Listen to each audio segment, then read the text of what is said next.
दोस्तों, विश्व का पहला व्यक्ति जो दीवार के पार देख सकता है। हमारी टीम दीवार के पार देखने वाले व्यक्ति की पड़ताल के लिए निकलती है। हमारी टीम पहुंचती है भागलपुर, बिहार में। एक ऐसा व्यक्ति जो दीवार के पार देख सकता है। बड़ी विचित्र बात है, यकीन नहीं हो रहा। इसके लिए हमने कुछ ग्रामीणों से भी बात की। ग्रामीणों ने बताया कि ये सच है। इस सच्चाई को जानने के लिए हमारी टीम उस शख्स का इंटरव्यू लेने की कोशिश करती है। आखिरकार वो व्यक्ति इंटरव्यू के लिए तैयार हो जाता है। तो आइए जानते हैं क्या है सच्चाई।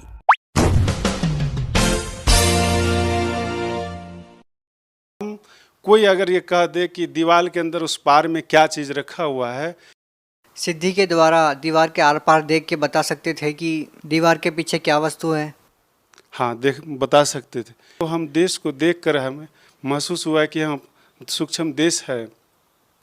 तो उन चीज़ों को देख के फिर हम बहुत साधु संत से जाके ज्ञान चर्चा करने लगे।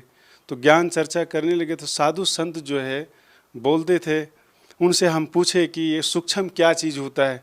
तो उन्होंने जब हमसे बोलने लगे तो हम उनसे बोले कि आप तो बताते सही है, लेकिन बताइए कि आप कभी सूक्ष्म उस 10वां द्वार में कभी प्रवेश किए हैं कि नहीं किए। तो वो साधु संत बोलने लगे कि हम कभी नहीं गए हैं, लेकिन हम किताबें पढ़कर हम बोलते हैं। तो उन सब चीज़ों को देख के हमें ऐसा लग रहा था कि क्या ये साधु संत केवल बोलने का होता है, क्या करने की चीज़ नहीं है इनको।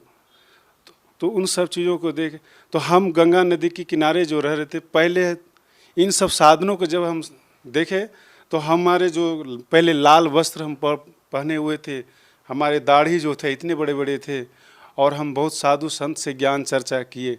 लेकिन ये जो सूक्ष्म की बात है, जो हमने सफ़र किया, ये सब बहुत बताने में जो है वो सफल रहे।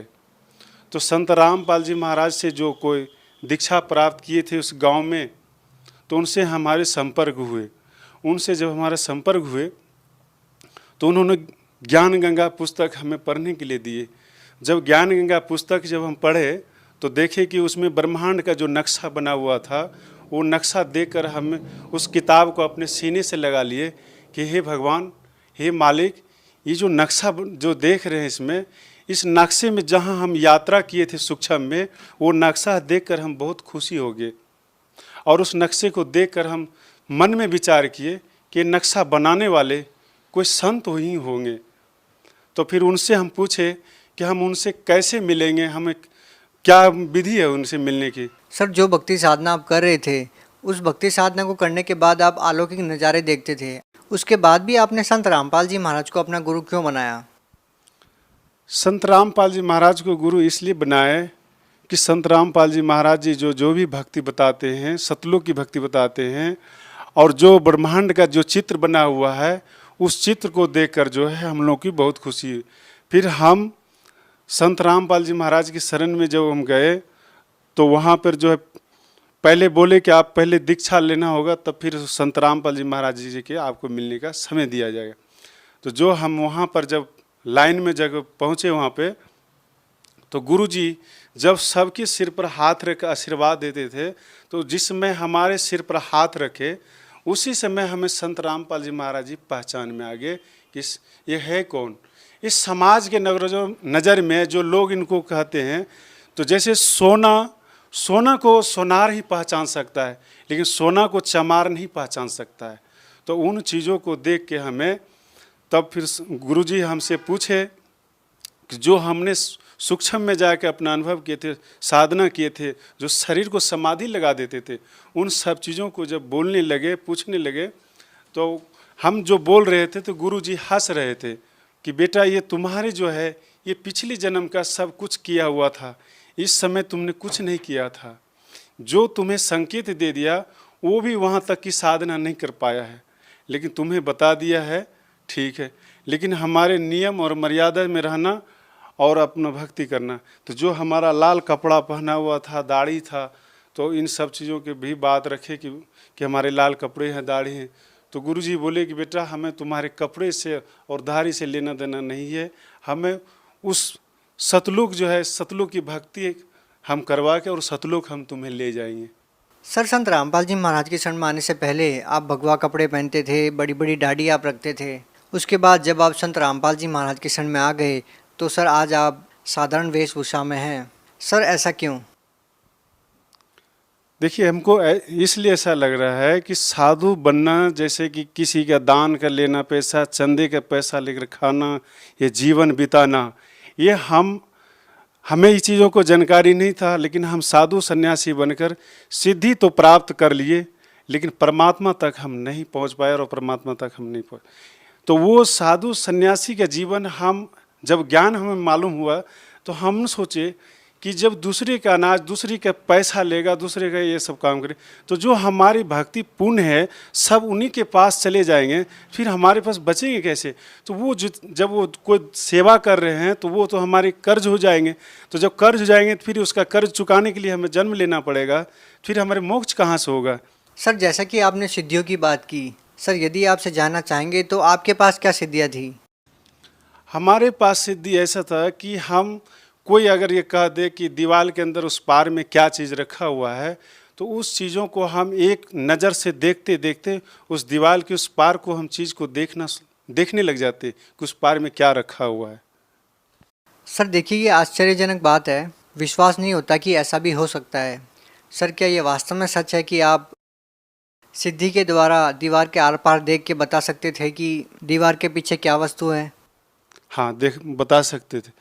अब किसी को अगर किसी प्रकार की शंका हो तो वो हमसे मोबाइल नंबर ले और हमसे आके मिले, हमसे बातचीत करे, हम बातचीत करने के लिए हमेशा तैयार है।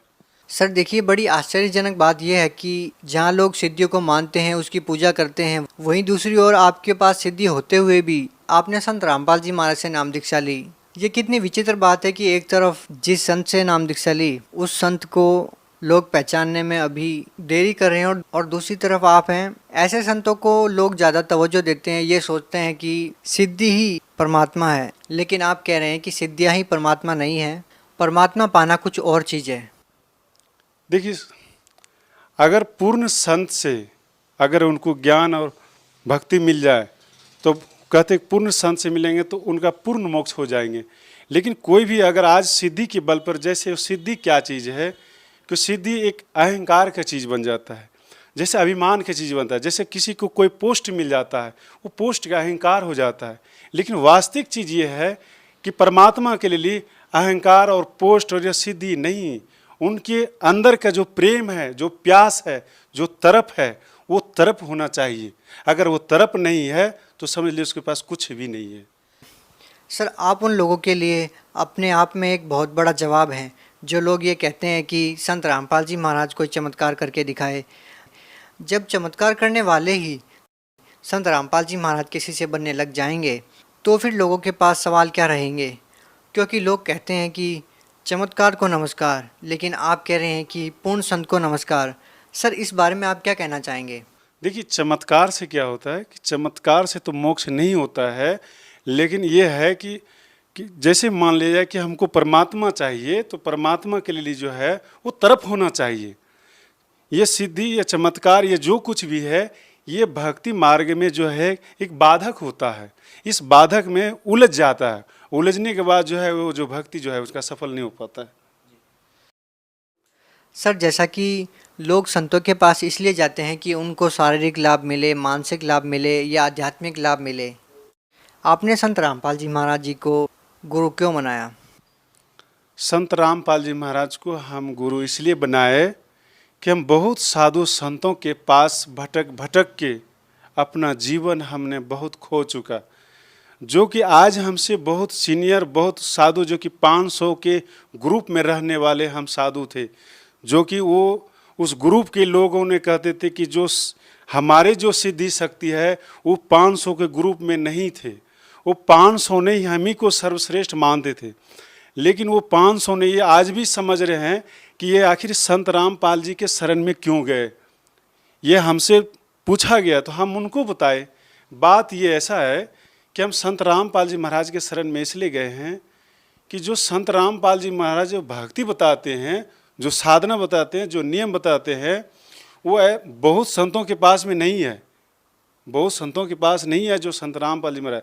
और संत रामपाल जी महाराज को जो आज कोई भी इनको साधारण मानते हैं, ये साधारण नहीं है, यह समझ लीजिए कि पूर्ण परमात्मा है। क्योंकि परमात्मा को वही पहचान सकता है जिनका आत्मा परमात्मा के लिए तरफ होता है, और जिनकी आत्मा में तरफ नहीं है वो परमात्मा को नहीं पहचान सकता। सर कितनी विचित्र बात है ना कि आपके पास सिद्धियां होते हुए भी उन सिद्धियों का इस्तेमाल न करके आप संत रामपाल जी महाराज की शरण में गए। सर लाखों में एक दो ही ऐसे लोग होते हैं जिनके पास सिद्धियां होती है, जो चमत्कार कर सकते हैं, उसके बावजूद वो अपनी सिद्धियों का इस्तेमाल न करके, चमत्कार न करके, केवल भक्ति प्राप्त करने के लिए, भगवान प्राप्त करने के लिए संतों की शरण में जाते हैं, जैसा कि आप गए और आपने संत रामपाल जी महाराज को अपना गुरु बना लिया। यदि आप जिस तरह से आप बहुत ही साधारण वेशभूषा में हैं, आपको देखकर बिल्कुल ऐसा नहीं लगता कि आप चमत्कार करते होंगे, कोई आपके पास रिद्धि सिद्धि रही होंगी। यदि आप इस टाइम पे यदि भगवा कपड़ा पहन लेते हैं, लंबी दाढ़ी बढ़ा लेते हैं और चमत्कार करने लग जाते हैं, रिद्धि सिद्धियों का प्रयोग करने लग जाते हैं, तो आज आप हिंदुस्तान में लाखों लोगों का प्रतिनिधित्व कर सकते हैं। लेकिन एक बहुत बड़ी बात है कि आपने मान बढ़ाई को त्याग कर संत रामपाल जी महाराज को अपना गुरु बनाया। सर बहुत सारे ऐसे लोग होंगे, बहुत सारे संत ऐसे हैं जो आज भी चमत्कार करते हैं और लाखों की संख्या में उनके अनुयायी हैं। आप उन लोगों को क्या कहना चाहेंगे? देखिए, हम उन सबों को ये कहना चाहते हैं कि जितने भी साधु संत के वेशभूषा में बनकर जो वक्ता बने हुए प्रवचन करते हैं, दुनिया के लोग उनको मानते हैं और उनकी बात पर चलते हैं, लेकिन हम ये कहना चाहते हैं कि आखिर पूर्ण संत का पहचान क्या है। पूर्ण संत का पहचान तो जान लेना चाहिए। तो जितने भी साधु संत बने, तो ये अपनी जो है मान बड़ाई जो है ये छोड़ना नहीं चाहता है। ये जीवन में सबसे बड़ा दुश्मन हो जाता है मान बड़ाई। मान बड़ाई ही आपका सब खतरनाक होता है। तो ये जितने भी साधु संत बने हुए हैं, तो ये इन्होंने अपने संख्या बढ़ाकर जो है, अपनी पदवी बनाकर जो है, हम लोग के समाज में जो है गुमड़ा बनाकर बैठे हुए हैं। सर आज आपने संत रामपाल जी महाराज से नाम दीक्षा ले रखी है। सर क्या आज भी आपके अंदर वो सिद्धियां हैं? सर क्या आज आप दीवार के पार कोई वस्तु रखी है उसको बता सकते हैं? नहीं, संत रामपाल जी महाराज जी की शरण में जब से हम दीक्षा प्राप्त किए हैं, तो गुरु जी हमारे सिर पर हाथ रखकर इस पे बैंड लगा दिए कि बेटा जो तुमने पहले जितने भी सिद्धि जो भी कुछ किया सो किया से आज के बाद ये नहीं करना है। तो हमने हाथ जोड़कर गुरु जी से प्रार्थना की कि गुरु जी आज के बाद हम कोई सिद्धि का प्रयोग नहीं करेंगे। गुरु जी वचन दिए कि बेटा अगर तुम कोई भी सिद्धि का प्रयोग करोगे तो तुम सतलोक नहीं जा पाओगे। इसलिए हम वचन दिए गुरु जी अब कभी भी हम कोई सिद्धि का प्रयोग नहीं करेंगे, क्योंकि सिद्धि का प्रयोग करने से उनका पुण्य छीन होता है। सर आप भगत समाज को क्या संदेश देना चाहेंगे? भगत समाज से हम ये संदेश देना चाहते हैं कि जो भी कोई भी पंथ में इधर उधर कहीं भी भटक रहे हैं, तो ये आपका जो है समय आ गया है, तो आप जो है इधर उधर ना भटके।